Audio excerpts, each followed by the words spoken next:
verse. So my man Harry here, my dad used to tell this story, still tells this story. They went to Hickory back sometime in the late 60s, sometime early 70s. And Harry had they drove other people's car. He and Bobby Allison, Kel Yarber, a couple guys like that. So my dad got in Harry's car. They ran like a 10-lap show race and signed autographs and all that stuff. And my dad says he come back in, and he parked that thing, and he said, I don't know who in God's name drives this thing, but you can't turn it in a 40-acre field. It's the worst driving car I ever sat in my life. And my man Harry drove it. They went up in the grandstand, signed autographs, watched the race. Harry lapped the field in a 50-lap feature in the same car. He said, I never forgot who Harry Gant was after that moment. It was crazy. All right, you started at Hickory in 63. You told me you ran the same car till 72, that old 57 Chevy. What was the first few years like when you first started? And why did you become a race car driver? Well, I always wanted to be a race car. Yeah. And just kept trying to build a car, bend the roll bars, keep bend them and all that, and messing the car up. And so, school in Stony Point, the guys had a couple ahead of me in school, seniors, and they was going to build a race car and they helped us. So I went down and they built, people was here and built a race car, hobby car. Hold the microphone up. 51 Chevrolet. Can't hear you. Won't hear you. Yeah, there you go. Okay, there you go. Yeah. We built Peggy can't hear you. Hold the microphone up. Here, Peggy 1, can't 2, hear you. 3, 3. Nice to hear. But they built that race car, and I went down and helped. And they're going to tell you, both of us going to help. Pump. I was going to drive a lad, and he's going to drive a lad. Okay. So we take that there and went to Hickory, and they said. We pulled in over there, and he said, you want to drive? And I said, no. And you go up there, and he said, you drive. So he drove, and he run the race, and then he went back home, and we went back over to Stony Point next week, and I was going to bowl it. Yeah. And so I run the car, and run good, run real good. And so we went back and forth, Yeah. and finished the season out, and run, divided what the races are to be about. So when we got in next year, then I get to pay it all the time. I'm going to get to win the whole season, won the hobby championship. And then when you win the Stony Point, over at Stony Point, we had to work on the car, and he got a Ford. It went into Sportsman 63 Ford. You could run them like that. So what we done then I got to drive it and won a hobby championship, and you promote it after you got the thing going on. You don't get to run anymore. Yeah. You got to move up. Yeah. So keep moving. I went over to Hickory, and Elmer Collier with Collar. He had a 57 Chevrolet, and so he'd moved up to 60 Chevrolets, to Pontiacs, and then he built another Pontiac, an 01, and so, and then I thought maybe I might get this ride, but he'd already promised somebody, and I was working over there, and I'd go back and get stuff. He had a big hardware and all, and I asked him one day, where's the 57 you had? He said, over in my basement of the house. And I said, you want to back it? And I said, yeah. I said, he wanted $500 for it. And so it had the name on there yet. Yeah. So I took a truck over there and all the junk he had in that model loaded up and took it to my house. And we raced it on dirt, and we run good, run real good. And so we run it there in 67, which would have been about a year then. And then Ned Jarrett's going to pave the racetrack. Pave the racetrack. And 4th of July, he's going to pave the racetrack.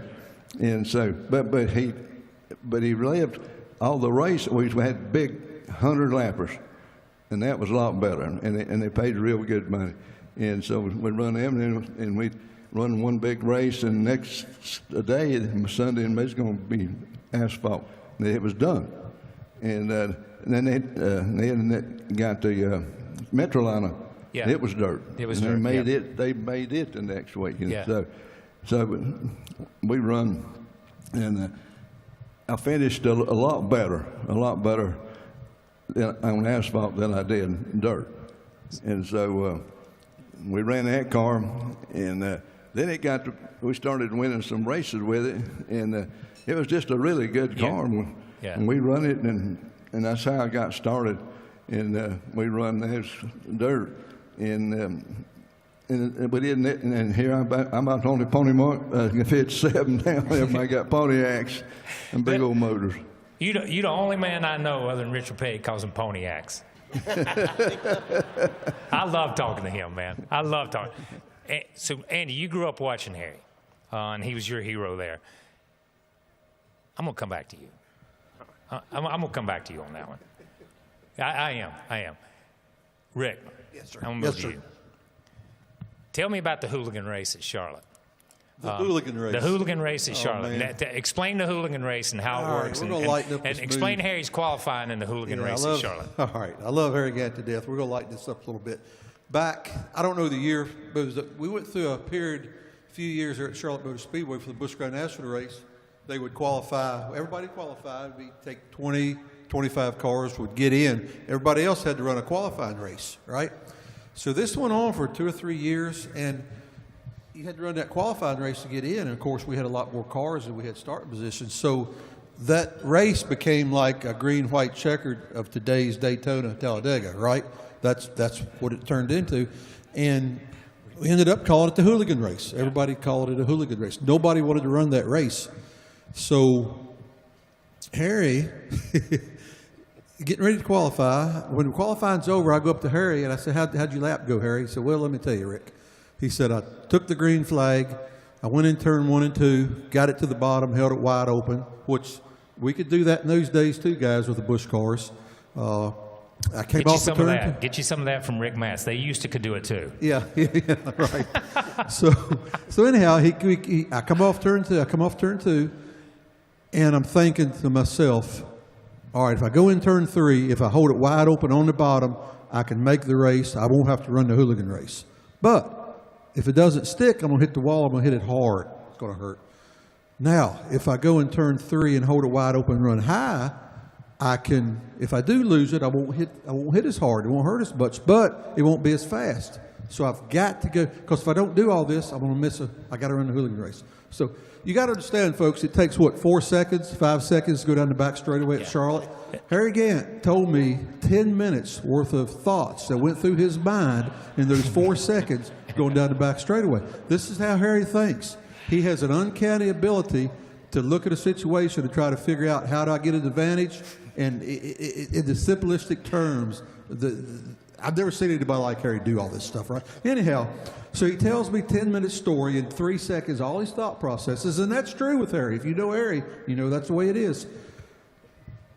If I go in that turn, if I don't hold it wide open, I got to run a hooligan race. If I hold it wide open and I wreck, it's going to hit hard. I said, so what happened, Harry? He said, let me tell you what I did, Rick. I said, what? He said, I went in turn 3, I turned it right to the bottom. With my accelerator foot, I curled my toes up. I said, you did what? He said, I curled my toes up. I said, why'd you do that? That made me think I was lifted, and I curled them toes up, but I held it wide open all the way through. And he made the race. He made the race. But that is typical Harry Gant. If we could start a miniseries, whoever's in production here tonight, we need to do a Harry Gant miniseries because every store is better than that. Do you remember that? No, man. I tell you what I remember. I remember over there. I was over there. So I went over to test one time and wiped out the same car like 3 times in 2 days. And you were over there with a modified and blew a tire down in 3 and 4 and tore the wall down, man. Do you remember hitting that wall? Because we were in Darlington right after that. I think you went down there and they had to pick you up and put you in a car. Yeah. What year was that? That would have been 79, 80, 81? I was in kindergarten, so I wouldn't know, pal. Yeah. Wow, that hurts. Man, that hurts, man. Hey, Harry said Harry broke his leg one time at Charlotte during the tire war, and they come to Harry. Johnny Hayes did. He said, well, Harry, you okay? He said, no, I knew my leg was broke when my foot was looking at me. You know, Knew he was in trouble. he was in trouble. Oh, Lord. That's Oh, Harry. my gosh. One time, I have to tell you this, Harry and I rode out with Don Tilley. First time, they kept saying, you gotta go to California. Got to ride out to Phoenix with us. Got to ride out to Phoenix. So okay, I'll ride out to Phoenix with you. So we head out across there, and I said, what are y'all wearing? Harry said, I got this old pair of coveralls I use up there on the farm. It keeps me warm. So we head on out there, and it's cold. Yeah. I tell people this all the time. I got on underwear, long johns, a pair of jeans, stopped at a Walmart, bought a pair of sweatpants to go over that, bought another pair of like 45 waist jeans to go over that, put on a rain suit. I had to bend a piece of cardboard into a triangle and pee off of it because I couldn't get out of my clothes. So we stop in New Mexico. It's cold. We stop in New Mexico, and I get up next morning, Harry comes down, he's eating breakfast, and he's holding his hands like this. And he's got some kind of grease all over his hands. And I'm like, Harry, what's that grease on your hands? Oh, them old electric gloves I got burnt my hands. I said, electric gloves? He said, I got electric suit. You ain't got no electric suit? No, I ain't got no electric suit. Y'all wore me out on that first ride, man. God. I'd stop and smoke cigarettes, and y'all'd take off. That's a whole nother story. Andy, you grew up watching him at Hickory, and that's where you grew up. I knew you were just coming over after kindergarten to watch him run, but you came up. My mama would drop me off over there. And then you became his crew chief, and you guys worked together. The 1990 season, not a great season for you guys. Tell me about that season in one moment in that season. Yeah, we had a lot of good races the year before, and 90 was just a kind of an average year for us. We didn't run well, and I was actually going through some personal things, so I probably wasn't at the top of my game either. And then so I can't remember exactly when it was. It was before Bristol. Your dad died, and I don't know if I've ever told this story in front of you or not, but his dad died that year, and so we put Phil Parsons in the car in the 33 to run Bristol, so he missed a race. It kind of took us out of the hunt for the championship, but we got, he came back the next week, and we raced the rest of the year. But we get to Pocono.